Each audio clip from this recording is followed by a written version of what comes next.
This is EA Sports College Football 26. We're here on PlayStation 5 Pro. The game's enhanced. Code provided by EA. Be sure to like the video. Subscribing is great as well. So yeah, College Football 26 is PlayStation 5 Pro enhanced. And with it, we're getting basically the visual upgrade settings that we had last year. So if you're expecting a larger jump this time around, you know, that's not necessarily going to be the case, but you still get kind of the best way to play college football. You get a very good looking experience visually, and you get a host of options. They've really worked on the atmospherics, the setting, the vibe of college football, and they're hoping to bring that alive once again after the massive success that was present last time around. You know what? I did not hold down the... I keep forgetting to do that, holding down the arrow thing so that it like has a little bit more oomph to it. It worked anyways, but anyways. Yeah, so basically you can build your way up from high school recruit, to a Heisman legend. I know, getting the Heisman there. So the game has a plethora of different modes. That's just kind of the big exciting thing, is that they've really worked on trying to create the, like I said, the atmosphere, the teams, and the setup of the league, while also allowing you to literally progress your way to becoming a big part of college football, which should be pretty exciting if you're really into the, the deeper elements of play. So we got a bunch of different modes, got a bunch of different settings. We're going to be talking about everything in the game.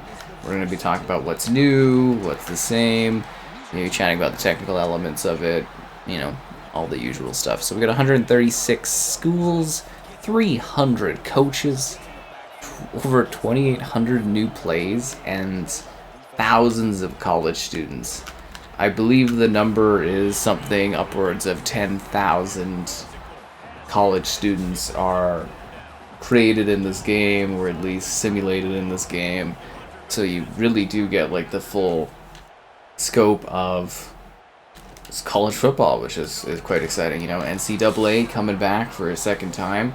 It was the most successful football game of all time last year. Literally, seriously, it was the #1 football game of all time as far as sales and everything, which is just kind of crazy to think that people were that excited about it, but it makes sense, because if you loved NCAA back in the day, I'm sure you're probably pretty happy to see it come back and return after so long. I mean, that's what we talked about all last year when it was out, and kind of continuing that vibe. Okay, I guess we'll just do R1 here. That was a very long time that I was allowed to sit there and do that. Usually the AI is a little bit more ruthless. I wonder if they've done some updates. Seriously, the AI has been pretty brutal to me recently, so it was at least on the Xbox side of things, but that was very kind. They literally just let me sit there all day thinking about my life and think about where I was going, and I feel like they updated it. Anyways, so we got that, more accurate atmosphere for specific stadiums and crowds. So the first game was kind of like some of your primary, I guess you would say, schools were kind of covered, and a lot of the other ones were just kind of generic celebrations and stuff. But this year they're really working on introducing various mascots, introducing various celebrations, and I'm sure they're going to continue to build that outwards. Hopefully, onto the campus as well. As to say, it would be kind of cool just to see that whole experience outside of just the stadium kind of be a thing. That would be really, really neat. But we will have to wait and see what exactly they do in that regard. So we've got a new fatigue breakdown system, which I think maybe that's where the issue comes from, is people get a little tired out. So they keep kind of doing that in all the sports games, where people just kind of get a little bit more exhausted. There's a fatigue system so that people are less able to compete and stuff as the games go on. Then we've also got a cool trophy room that I wanted to talk about. So that's a bit of a returning feature, I guess you would say. So the trophy room set up so you can kind of keep track of your accomplishments, and it's kind of a cool little fun area just to see what you've kind of done, and you get little reward things, and I think that one's a little bit more nostalgic. Yeah, I think they toned down the difficulty. I genuinely think they toned down the difficulty. That's hilarious. Anyways, so it's a 4K resolution, but internally it still seems like it's 1440. The big difference here from being PS5 Pro enhanced is the full game runs at 60 FPS. So sometimes if you're on the base PlayStation 5, when you go to like the crowd, you'll notice that like the crowd, like when it goes to crowd shots, where it goes to cinematics, it drops to 30, whereas here on the PlayStation 5 Pro, it's a full 60 FPS. So like I said earlier, it's not like the most mind-blowing sort of thing, but like the game does look visually quite good, plays well. There's HDR support. We've got the ray trace global illumination. It's a good-looking, good-running game, which I don't think anyone should be too overly surprised about. So yeah, there you go. That's kind of the technical elements of it. I also want to kind of just take a second to show off some of the settings that I changed in the game too. So it was just on Varsity, or usually it was brutal when I played this on Xbox the first day. I always turn off the dynamic camera effects because this game has a system where like if there's like noise in the crowd, your whole screen shakes. And it honestly makes me sick. Like, I actually feel nauseous. So I always turn that off, and I always show that you can turn off the dynamic camera effects right there. Just in case you are kind of wondering, that is just, like, literally something where I'm like, hey, I want to make sure everybody knows about this, because it's just, like, it's hard to find sometimes, and it's, like, yeah, it's annoying. And it literally, like I said, it makes me sick. Cool. So that's that element of gameplay. Let's talk about Dynasty. So obviously, Dynasty is building a dynasty. Simple staff, build your dream team. They have a new advanced transfer portal system. So it's a more intensive way that you're able to move players around. Location-based visiting advantage. So depending on like where there are where locations are handled or going. The recruiting can give you an advantage or a disadvantage based on like that setup, which is kind of fascinating. There is also smaller changes, but similar. We got Road to Glory, so that is the ultimate student exploration and in-depth kind of play. As I was mentioning earlier, you literally go on the full journey. You can be a recruit from high school, and you make your ways to the big levels and work towards being a Heisman Glory champion. Secure scholarships, earn the coach's trust, build chemistry with your team. That's where I was also mentioning there's some funny things that can happen, like you get like interactive kind of choices, and you might be able to have the odd laugh based on some of the weird prompts and stuff that pop up. It's kind of funny. So that mode's kind of a build-up where it's building a player, building an athlete, and quite cool. We have Ultimate Team, so legends from past and current colleges, the stars, the big names, head-to-head matchups, themed challenges, kind of a cool build-up because, you gotta have the Ultimate Team system, am I right? So that's all there, and then, of course, we have the usual things. So, Play Now, which is always the mode I love to play when I play sports titles. I come in, I play Now. I set up a match, I do some stuff. I enjoy it. That's what I do. That's what I like having fun with. Everybody's, they've all got their own little things. I also want to mention I do use the traditional passing mechanics. I tried using the new I think of what it's called, dynamic passing. I couldn't pass or catch anything. It was terrible. I hated it.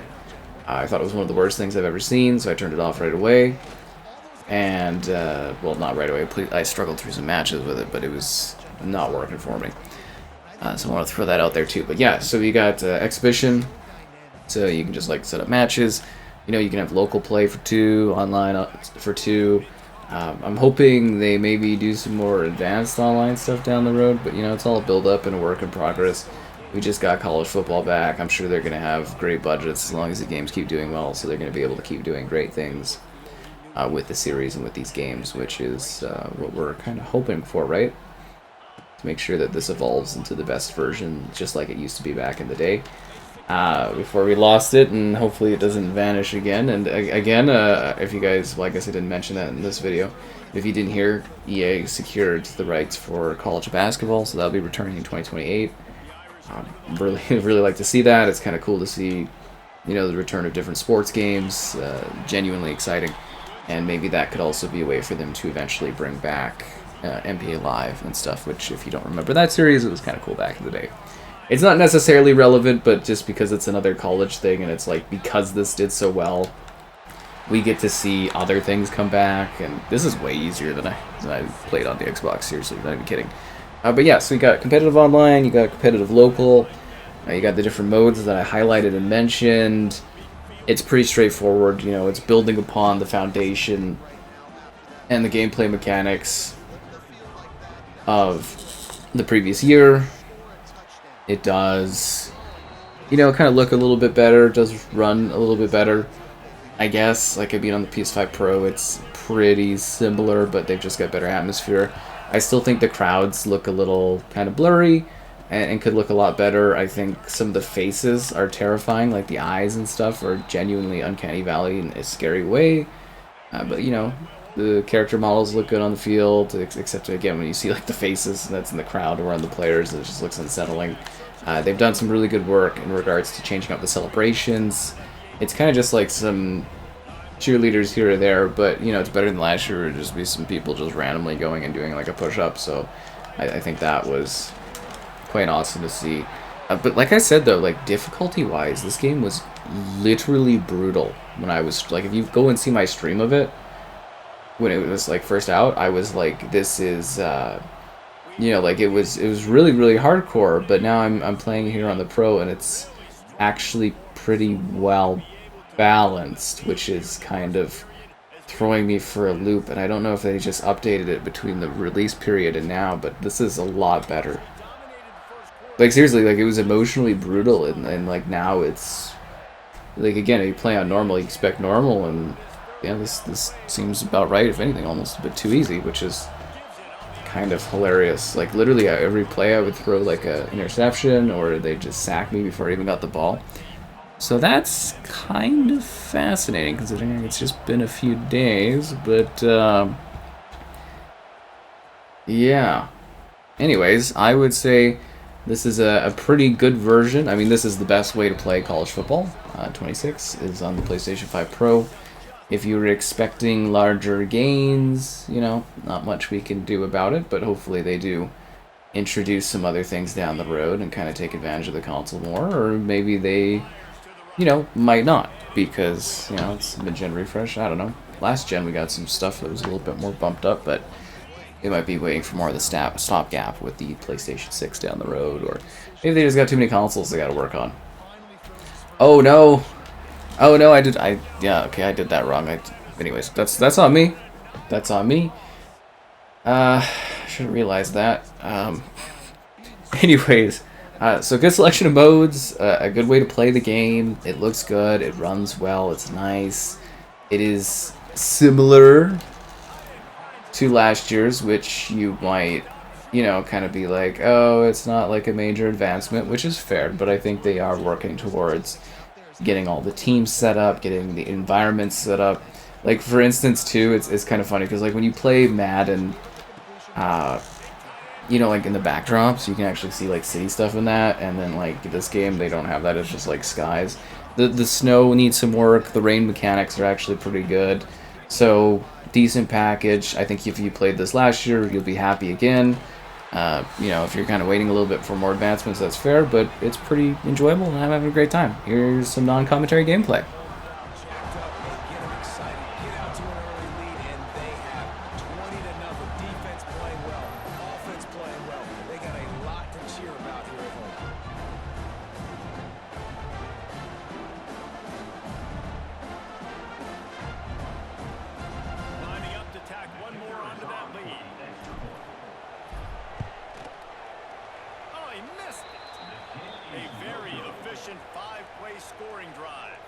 Kickoff unit on the field, and this defense will be called on to protect this lead.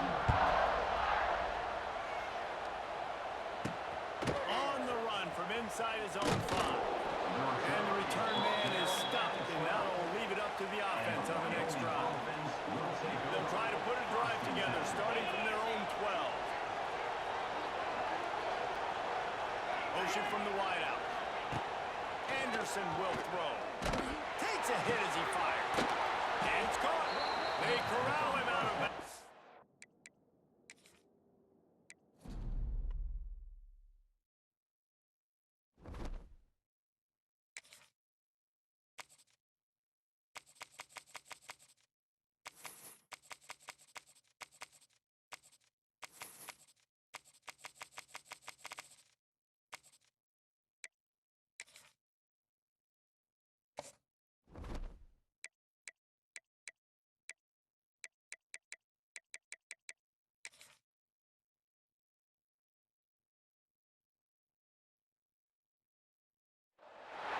On the banks of the Mississippi River, home to the king of rock and roll and also the Memphis Tigers, where the fans have moved the party from Beale Street and are ready for kickoff. This game could have a huge impact on the trajectory of both teams' seasons as each are trying to break into the top 25. As we'll see a squad from the Big Ten, the Nebraska Cornhuskers, taking on a squad from the American, the Memphis Tigers. Sports College Football, I'm Reese Davis, here with David Pollack and Jesse Palmer. Guys, let's get this thing rolling. Memphis will kick it off to get us underway.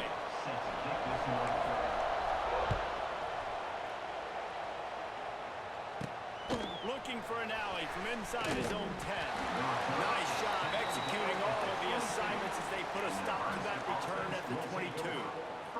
The Cornhuskers offense will start this game off with the football.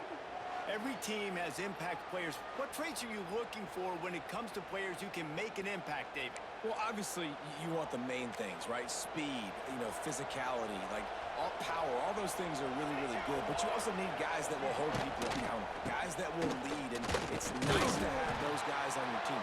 They're the leaders of the team, and they're the best players. And part of the reason why they're leaders is because these guys galvanize their teammates, right? We've seen time and time again, these dudes make plays, and it just sparks the sideline. It sparks the coaching staff. It sparks the fans. They're special players, and they all have to play well together. Under fire. Picked off on the opening drive. An interception. The return there would have just been icing on the cake. They'll just have to settle for the cake at the 23.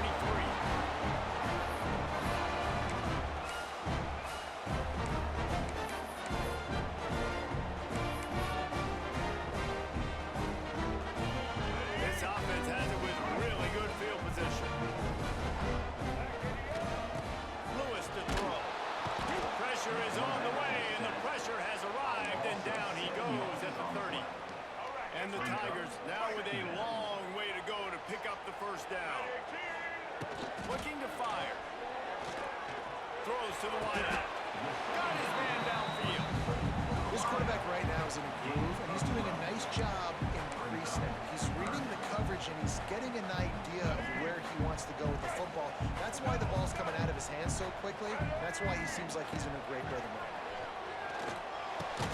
And a missed opportunity on third down as the defense knocks it free, and fourth down is coming up.